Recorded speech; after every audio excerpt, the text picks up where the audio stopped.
Bom dia, meu amado irmão, minha amada irmã, a você que é mamãe, um bom dia muito especial, meus sinceros parabéns pelo seu dia, embora a gente reconheça que o Dia das Mães são durante toda a sua existência aqui na face da Terra, e não somente um dia específico do ano, mas eu quero te parabenizar por essa data. Deus abençoe a sua vida grandemente, você que é filho, sobretudo você que, assim como eu, tem o privilégio de ter a minha mãe ao meu lado.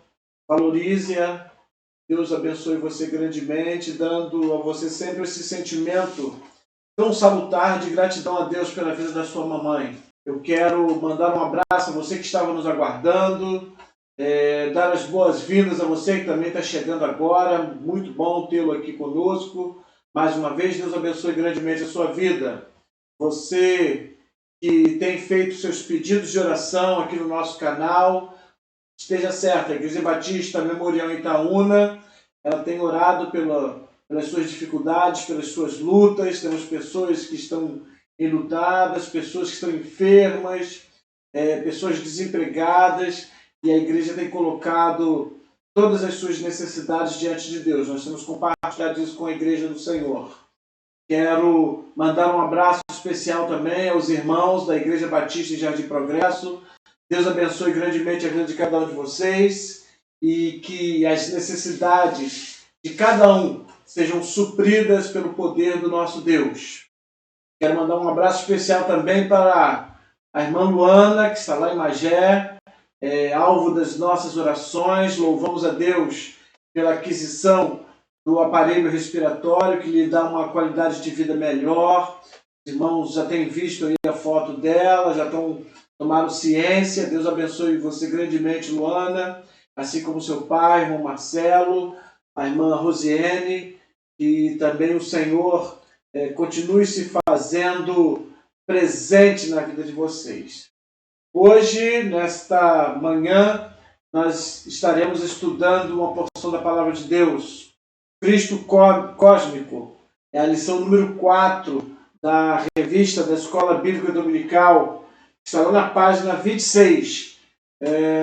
O estudo está baseado nos 3 primeiros capítulos da carta de Paulo aos Efésios, e eu quero convidar a você a ler comigo, lá no capítulo 2, eu quero ler do verso 11 ao verso 22.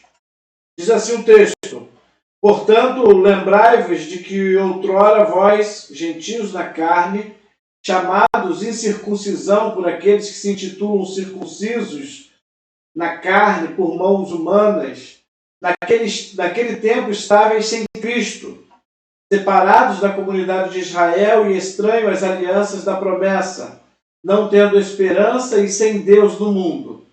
Mas agora em Cristo Jesus, vós que antes estáveis longe, fostes aproximados pelo sangue de Cristo, porque Ele é a nossa paz, o qual de ambos fez um, e tendo derribado a parede da separação que estava no meio, a inimizade, aboliu na sua carne a lei dos mandamentos na forma de ordenanças, para que dos dois criasse em si mesmo um novo homem, fazendo a paz, e reconciliasse ambos em um só corpo com Deus, por intermédio da cruz, destruindo por ela a inimizade.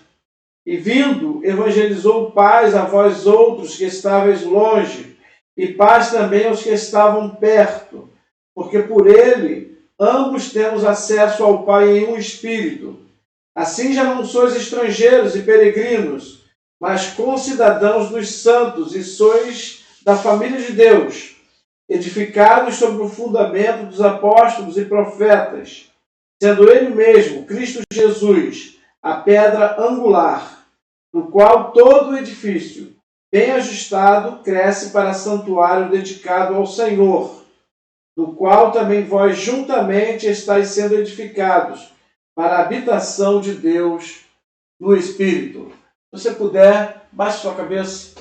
Pai, em nome de Jesus, estamos diante da leitura da Tua Palavra. Pedimos-te, ó Pai, que mais uma vez o Senhor nos use e fale de maneira poderosa aos nossos corações.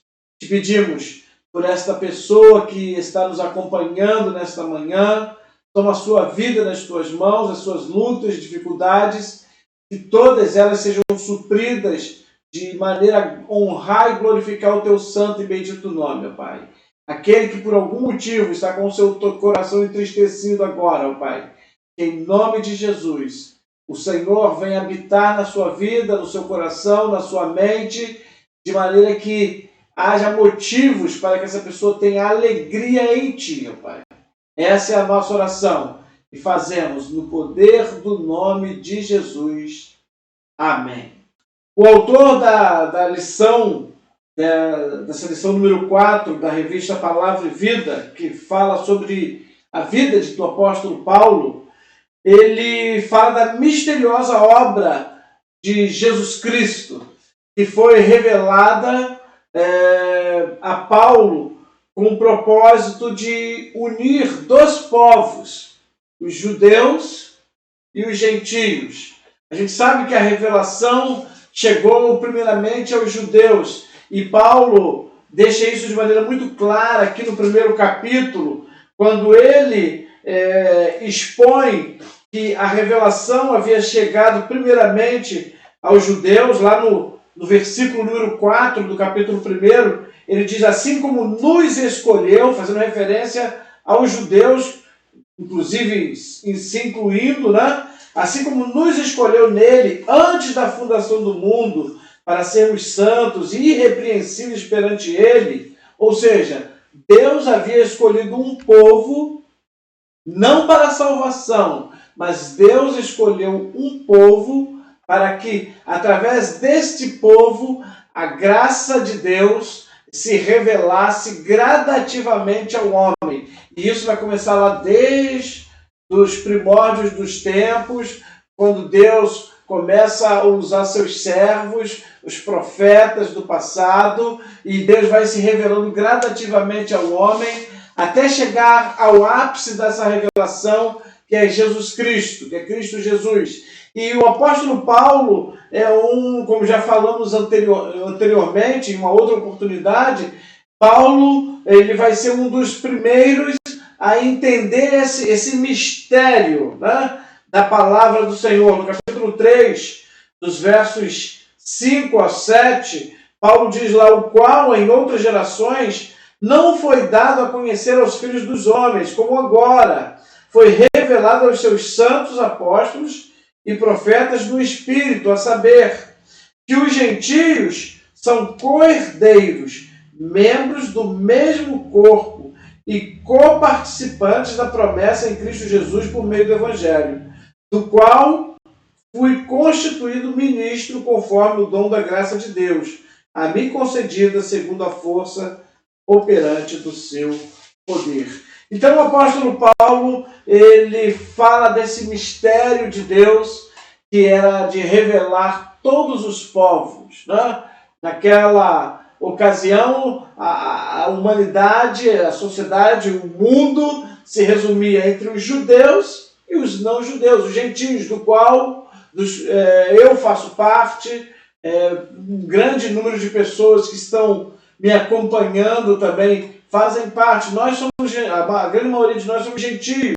E Paulo, ele entendeu isso, e porque ele entendeu isso, ele tendo em vista que o povo judeu, né, estava naquela ocasião sendo devidamente assistido pela grande maioria dos apóstolos, e de maneira destacada o apóstolo Pedro, né, na pregação desse evangelho, Paulo, então, com os seus companheiros, vão dedicar as suas vidas, agora, uma vez convertido ao Evangelho, e aí vivenciando esse novo mundo que Deus, através de Jesus Cristo, coloca à disposição de todo aquele que crê. Então, esse Paulo também, na experiência, vivenciando a experiência de nova criatura, ele sai então a divulgar essa palavra de salvação para aqueles que eram chamados de incircuncisos. Todas essas coisas, então, tanto do céu como da terra, devem convergir na pessoa de Jesus Cristo. Lá no capítulo 1, versos 9 e 10, Paulo diz, desvendando-nos o mistério da sua vontade, segundo o seu beneplácito, que propuseram em Cristo, de fazer convergir nele, Jesus Cristo, na dispensação da plenitude dos tempos, todas as coisas, tanto as do céu como as da terra. Paulo, ele consegue captar a mensagem de Jesus, a mensagem da palavra de Deus, esse chamado mistério que está sendo revelado aqui aos irmãos da cidade de Éfeso, de uma maneira muito clara, de uma maneira muito cristalina. Paulo diz, continuando aí no capítulo 1, nos versos 11 ao 14 do capítulo 1, Paulo diz, nele, digo, no qual fomos também feitos herança, predestinados segundo o propósito daquele que faz todas as coisas, conforme o conselho da sua vontade, a fim de sermos para louvor da sua glória, nós, os que de antemão esperamos em Cristo. Ou seja, Paulo está falando dos judeus ainda, certo? Que a revelação chegou primeiro para eles. E aí, verso 13, em quem também vós, agora Paulo está se dirigindo aos gentios, em quem também vós, depois que ouvistes a palavra da verdade. E aí, para não haver nenhuma dúvida em nenhum de nós, Paulo enfatiza, depois que ouvistes a palavra da verdade, vírgula, o evangelho da vossa salvação. Então, precisávamos ouvimos a pregação do evangelho.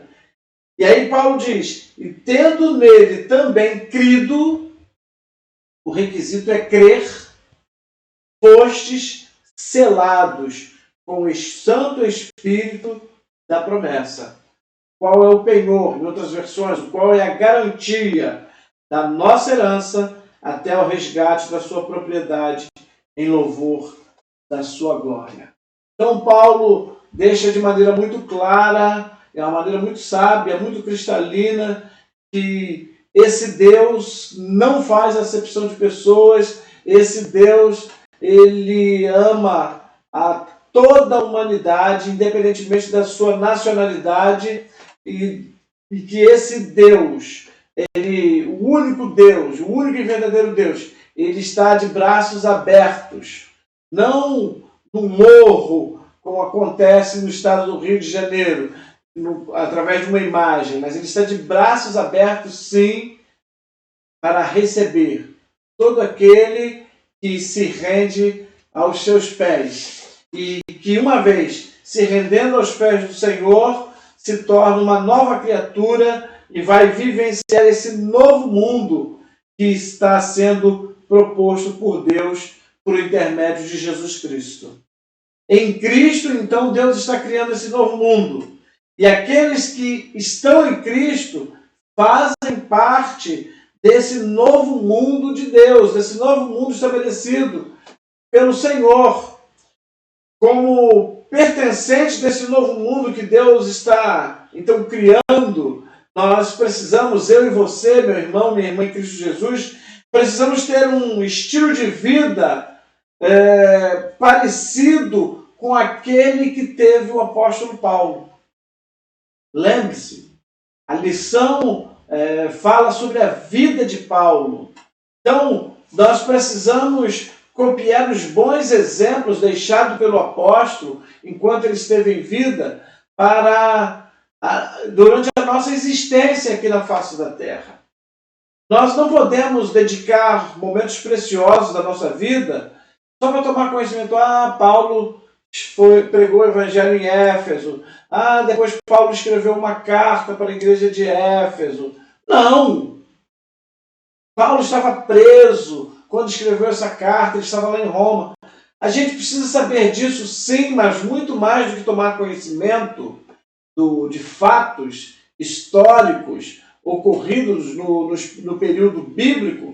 Precisamos colocar em prática, tirar ensinamentos práticos acerca no caso aqui da vida do apóstolo Paulo, acerca daquilo que a palavra de Deus está expondo, a fim de praticar em nossa vida, no nosso viver diário.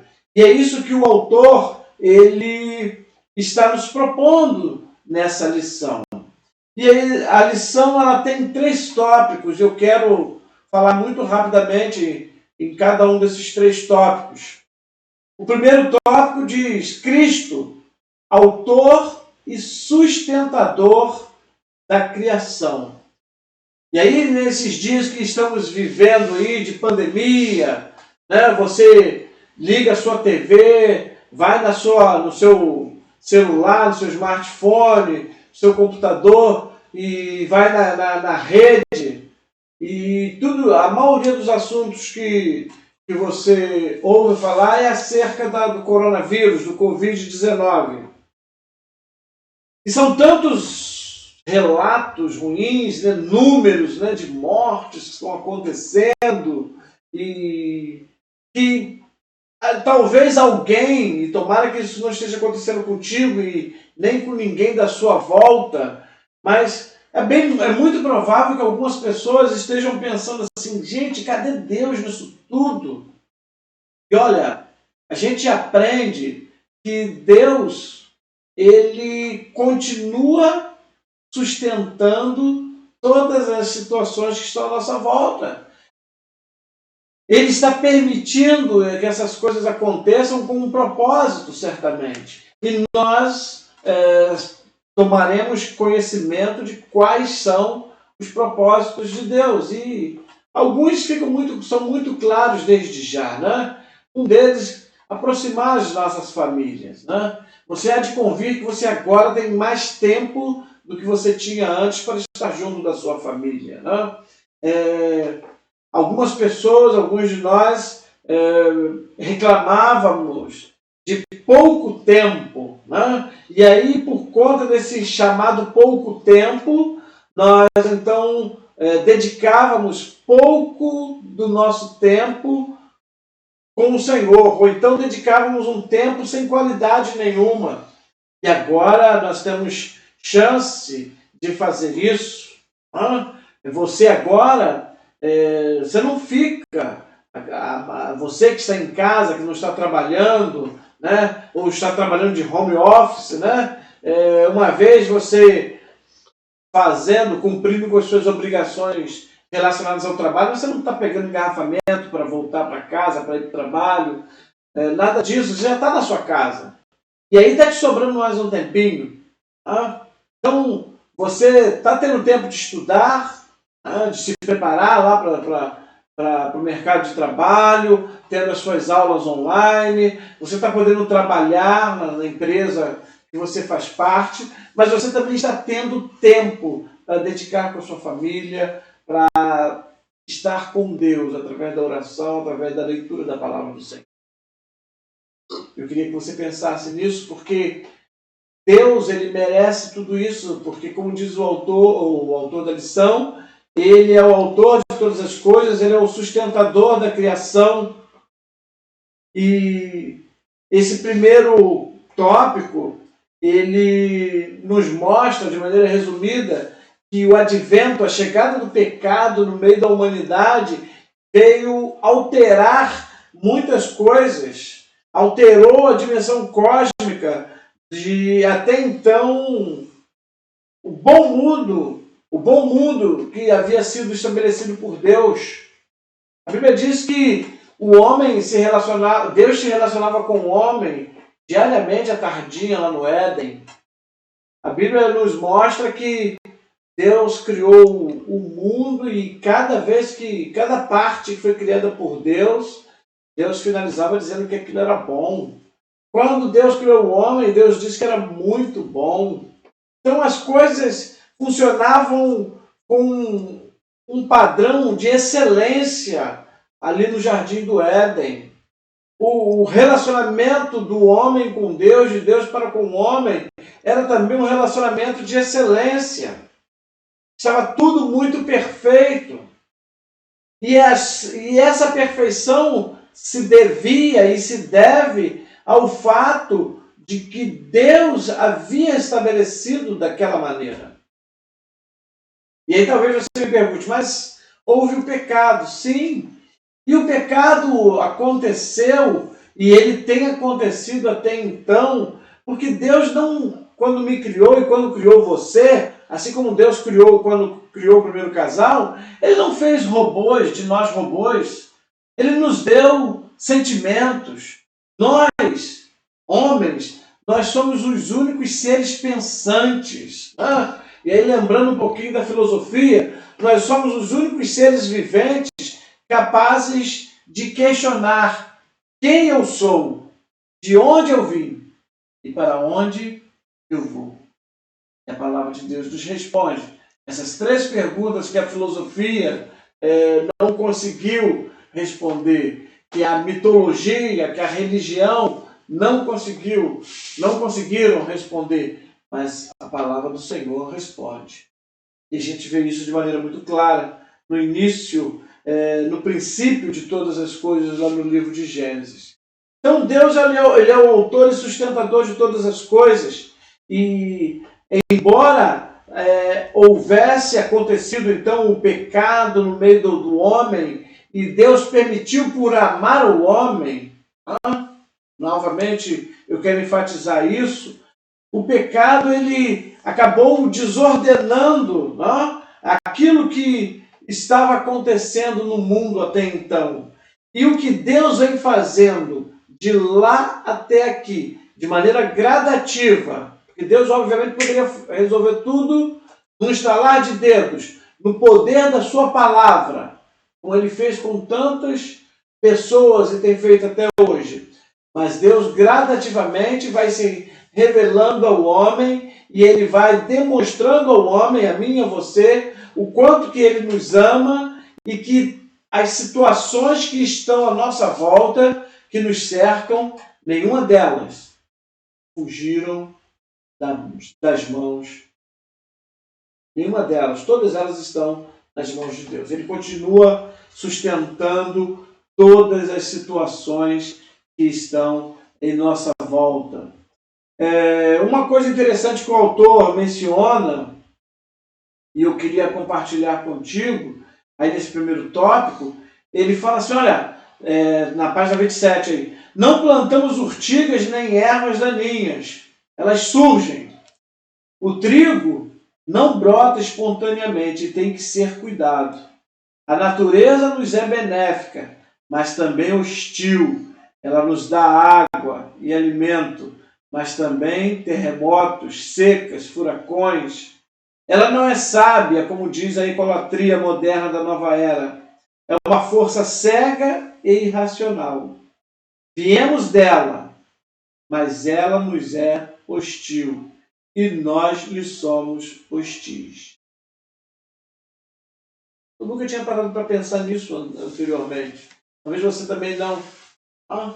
Viemos dela, voltaremos para ela, esse corpo vai voltar para ela, mas enquanto nós vivemos aqui na face da Terra, parece que não há não há um relacionamento dos melhores entre a gente e esse mundo que nos cerca. Para que isso aconteça, preciso termos a mente de Cristo. Paulo foi alguém que vivenciou isso. E porque ele vivenciou isso, ele então, inspirado por Deus, ele vai escrever e vai colocar para nós, então, tudo isso. Mas olha, uma coisa ainda que o autor fala no último parágrafo aí da página 27, Efésios, fazendo referência à carta, é considerada como a rainha das epístolas, e onde o gênio de Paulo mais brilha. Colossenses é considerada sua irmã gêmea. Nestas duas cartas, a cristologia, ou seja, o ensino sobre Cristo, muda de funcional, ou seja, como Cristo funciona para a igreja, para ontológica, ou seja, Cristo como o ser, o absoluto, o alto e sempre existente, a razão de todas as coisas. O Cristo de Efésios está assentado nas regiões celestiais. Verso 3 do primeiro capítulo. Ele é Senhor deste século e do século que há de vir. Efésios 1, 21. Por aí vai, né? Então, Cristo, ele é o sustentador de todas essas coisas. Esse mundo que nós estamos vivendo, ele não é o mundo ideal de Deus. Mas Deus, ele anuncia para mim e para você que nós somos peregrinos, estamos peregrinando aqui na face da terra e que há um mundo ideal reservado nos céus para mim e para você. Basta que nós queiramos, demonstremos com atitudes que queremos isso nas nossas vidas, certo? E eu espero que você que está me ouvindo nesta manhã, você seja alguém que queira isso para você. O segundo tópico, ele diz, tem como título, o novo mundo de Deus. O apóstolo Paulo, ele não é o autor desse mistério revelado, né, que está sendo revelado aqui nessa carta. O autor é o próprio Deus. Deus, ele é o autor, mas ele cria e revela aos seus santos homens, né? E que, uma vez inspirados pelo Senhor, vão descrever aquilo que eles estavam vendo. E isso vai acontecer com o apóstolo João também, né? Lá no livro de Apocalipse, no capítulo 21, verso 5. E o que estava sentado sobre o trono disse: eis que faço novas todas as coisas. E acrescentou: escreve, e essas palavras são fiéis e verdadeiras. Ou seja, agora vem um novo mundo que Deus está criando através da pessoa de Jesus Cristo. Paulo, então, não é o autor desse mistério revelado. João também não é, mas vai mencionar, né, conforme a gente viu, esse novo mundo no livro do Apocalipse. E nesse novo mundo, o homem aprovado por Deus, ele vai recuperar tudo aquilo que ele havia perdido anteriormente na queda, no pecado. E você sabe, com o advento do pecado, o homem vai perder esse relacionamento com Deus. E aí, ao longo da existência humana, Deus vai dar esse primeiro passo, e vai proporcionar ao homem a oportunidade de restabelecer esse relacionamento com Deus. E aí, uma vez esse relacionamento restabelecido, o homem, então, ele passa a ser uma nova criatura, no dizer do apóstolo Paulo na igreja de Corinto. E essa nova criatura, ela vai viver em função desse novo mundo estabelecido por Deus para nós.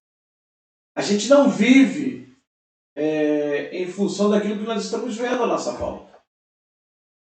Não é à toa que a palavra do Senhor diz que a alegria do Senhor é a nossa força, a nossa alegria, ela vem de Deus.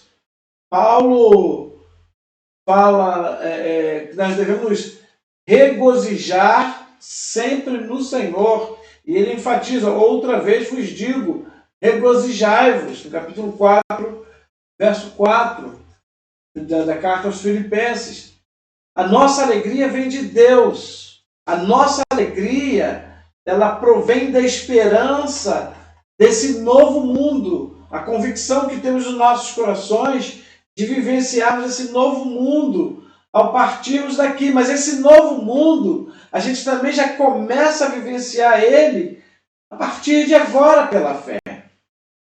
E isso nós conseguimos quando nós deixamos de lado os valores relacionados a tudo aquilo que está à nossa volta, a nossa sociedade, né? O culto ao corpo, o culto aos bens materiais, às coisas, né? Ao Deus desse mundo, ao Mamon, né?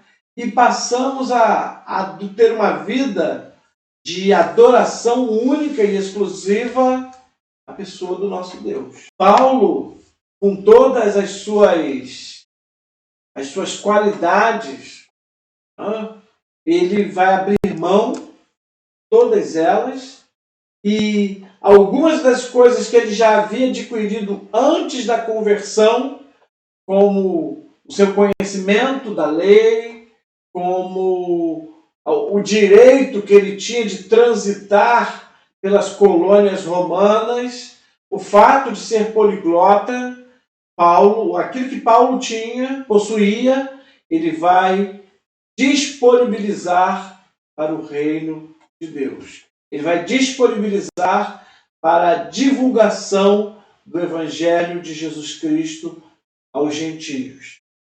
E muitas pessoas serão salvas pelo intermédio da pregação do apóstolo Paulo. Se Deus viesse para mim nesse momento, ou para você, e perguntasse: Marco César, quantas pessoas já se renderam aos meus pés pela sua instrumentalidade, ou pela sua? Qual seria a nossa resposta?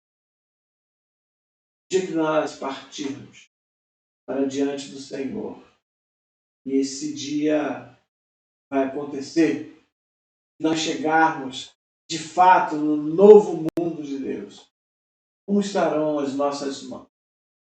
Cheias ou vazias? Pensa nisso. Eu disse anteriormente que Paulo era alguém digno de ser copiado, e ele próprio vai falar isso. Ele vai dizer: sede meus imitadores, como eu também sou de Cristo, porque Paulo, ele dedicou a sua vida inteiramente à pregação do Evangelho, a uma vida de testemunho a esse Deus que merece toda a honra, toda a glória, todo o louvor, que é o sustentador de todas as coisas e que estabeleceu esse novo mundo para que eu e você, pessoas pecadoras como eu e você, pudéssemos vivenciar desde já, desde que estejamos na condição de salvos em Cristo Jesus. Nesse novo mundo, o homem, então, aprovado por Deus, ele vai recuperar tudo aquilo que perdeu na queda. O que perdemos com a queda, recuperamos em Cristo. A razão é simples. Diz lá João no capítulo 21, verso 4 de Apocalipse: as primeiras coisas já foram passadas. Agora a gente vive uma nova vida em Cristo Jesus. E eu quero te convidar para você que está afastado dos caminhos do Senhor, eu quero convidar você para viver essa nova vida em Cristo Jesus, ter essa experiência no Senhor. O terceiro e último tópico é uma pergunta: qual é o nosso lugar neste novo mundo de Deus? Qual é o seu lugar neste novo mundo de Deus? Confesso a você que eu fico um pouco curioso, imaginando qual seria a sua resposta. Deus, de uma certa maneira, eu já te induzi, pelo menos, a responder, porque fica muito claro, quando a gente estuda a vida de Paulo, baseado aqui na palavra de Deus, fica muito claro para nós aquilo que Deus quer para a gente.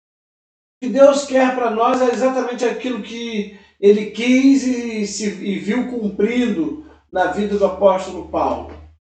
Uma vida de testemunho, uma vida de abnegação das coisas relacionadas a este mundo, dos prazeres da carne, uma vida de santidade ao Senhor, uma vida que realmente se dedicou a ser separada para Deus, separada para o Senhor, uma vida que não se resumiu em religiosidade, mas uma vida que se resumiu na submissão implacável ao Senhor Jesus Cristo. Qual é então o nosso lugar nesse novo mundo estabelecido por Deus? Primeira coisa, igreja. O que é igreja? Igreja não são as quatro paredes, você sabe. Eu e você somos igreja. A igreja somos nós. A Bíblia diz que onde estiverem dois ou mais falando em nome do Senhor, ali o Senhor se faz presente. Ali pode acontecer maravilhas, ali milagres acontecem, o reino de Deus é estabelecido ali naquele local. Igreja não são, então, as quatro paredes, como às vezes a gente fala. Não? A igreja não se resume numa instituição, não? Criada por nós, uma instituição social, uma instituição religiosa, uma instituição humana, como diz o autor. Não? Ela é preocupada, né? Uma instituição preocupada com programas, apresentação de programas especiais, programas bem elaborados. Não que isso não tenha que acontecer, tem que acontecer sim. Né? Inclusive, eu estou com saudade disso, mas muito mais do que isso, igreja, ela não se resume a essas coisas, programas, cânticos, a preparação de um sermão, a preparação de um estudo bíblico, ou de uma peça teatral, de um ensaio, de um coral, etc. Igreja é fazer parte desse novo mundo de Deus. É arregaçar as mangas da camisa e se dispor a trabalhar, a se dedicar àquilo que diz respeito ao reino do Senhor. O autor diz aí na lição, na página 29, aí no terceiro tópico, é fazer parte do novo mundo de Deus, é fazer parte do novo mundo de Deus, sendo a ponta de lança, mas é também reinar com Ele. No momento, a igreja é militante. Um dia ela será triunfante. Isto todos nós sabemos, mas triunfante de quê? De problemas e de lutas humanas? Das contrariedades deste mundo? Não. A igreja será triunfante sobre o poder do mal e o caos do mundo por fim. A igreja será vencedora sobre todo o poder maligno. Sua vitória será global. Ela julgará o mundo e o mal com o Senhor triunfante. Mateus 19, 28, Lucas 22, 30. E desfrutará da vitória de Cristo.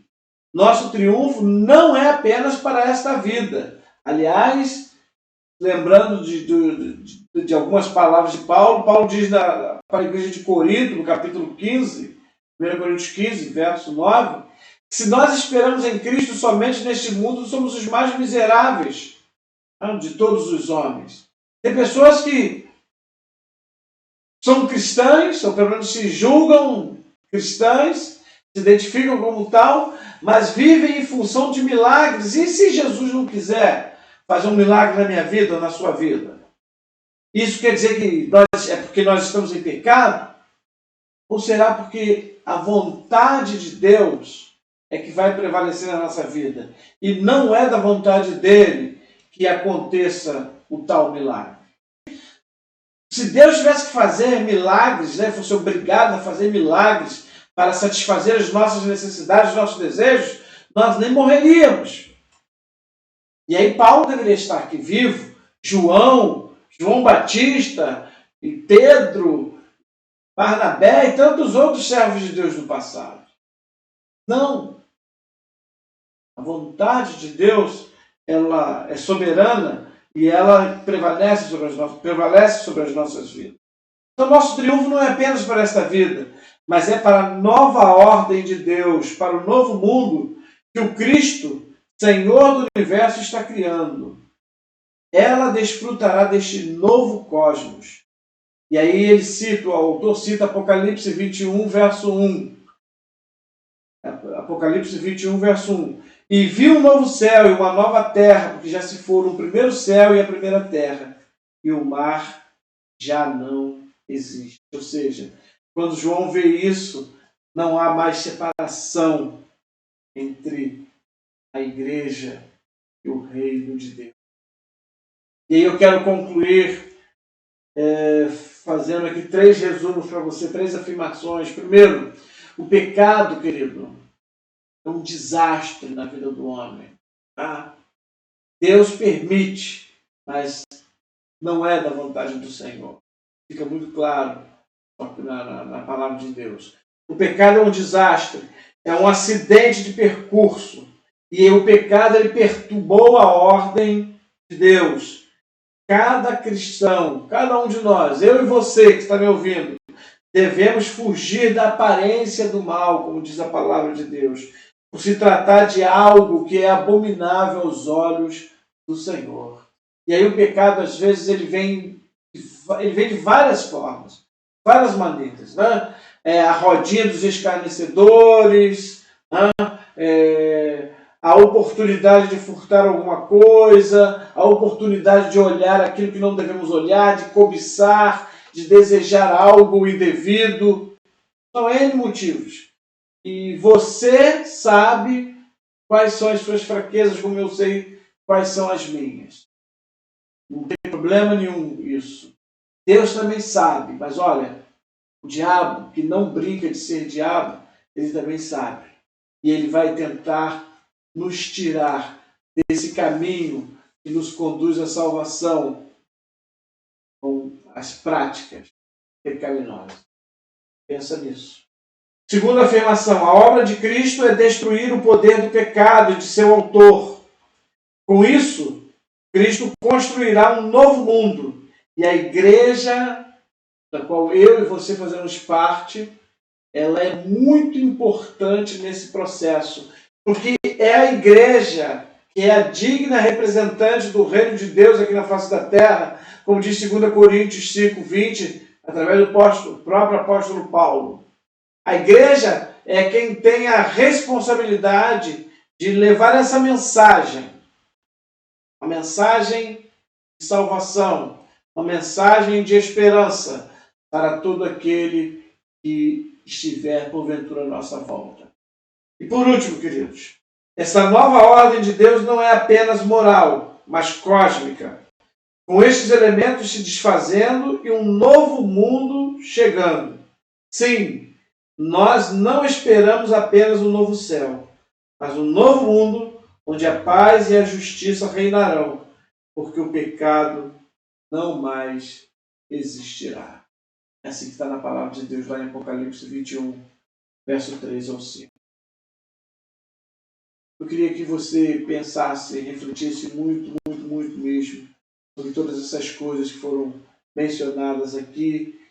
Ore a Deus para que essas verdades do reino do Senhor sejam aplicadas no seu coração e você possa, desde já, e aí eu me dirijo a você que está afastada dos caminhos do Senhor, você desde já possa ser transformado por Jesus, que Jesus transforma, e passar a ser uma nova criatura. E aí, na condição de nova criatura, você possa também, a partir de agora, experimentar esse novo mundo que é oferecido por Jesus Cristo.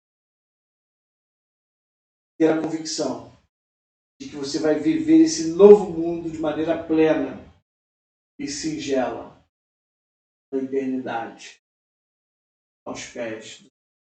Amém, querido? Deus abençoe sua vida, Deus abençoe seu coração. Você, mamãe, mais uma vez, quero deixar meus parabéns. Que Deus continue derramando as mais ricas e copiosas bênçãos sobre sua vida, a vida de toda a sua família.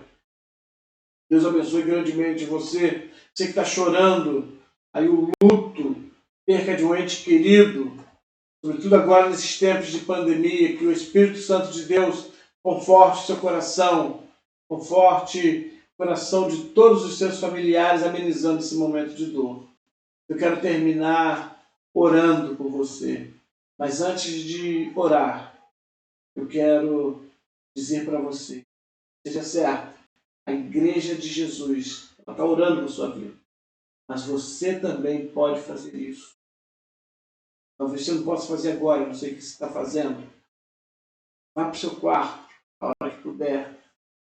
Dobre os seus joelhos lá na sua cama. Eterno Deus, nós te agradecemos pela oportunidade de estudar a Tua Palavra nesta manhã. Te louvamos pela vida de cada pessoa que está nos acompanhando. Te pedimos, ó Pai, que em nome de Jesus o Senhor fale de maneira poderosa a sua vida, ao seu coração, e que a sua palavra encontre guarida na vida de cada um dos teus filhos. De maneira que possam vivenciar desde já esse novo mundo estabelecido por Jesus para cada um de nós. Essa é a nossa oração, certos de que o Senhor, através do Teu Santo Espírito, conforta os corações daqueles que estão entristecidos, que o Senhor liberta aqueles que estão cativos pelo pecado, e certos de que o Senhor abre as portas para aqueles que estão desempregados, para aqueles que estão se sentindo aprisionados. Em nome de Jesus que oramos. Amém. Queridos, Deus te abençoe grandemente. Se você ainda não é inscrito no nosso canal, se inscreva, canal da Igreja Batista Memorial de Itaúna. Curta os nossos vídeos, tá bom? Acione o sininho para que você possa receber as nossas notificações das nossas lives, dos nossos vídeos.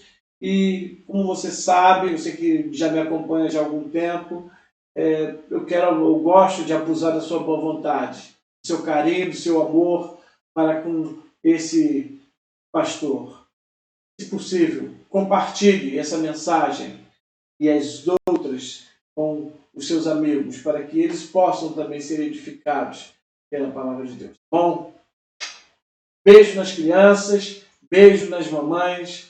Deus abençoe grandemente a todos em nome de Jesus.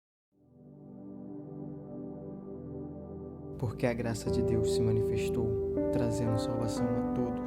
Pois o seu poder alcançará os lugares mais distantes do mundo, e ele trará a paz.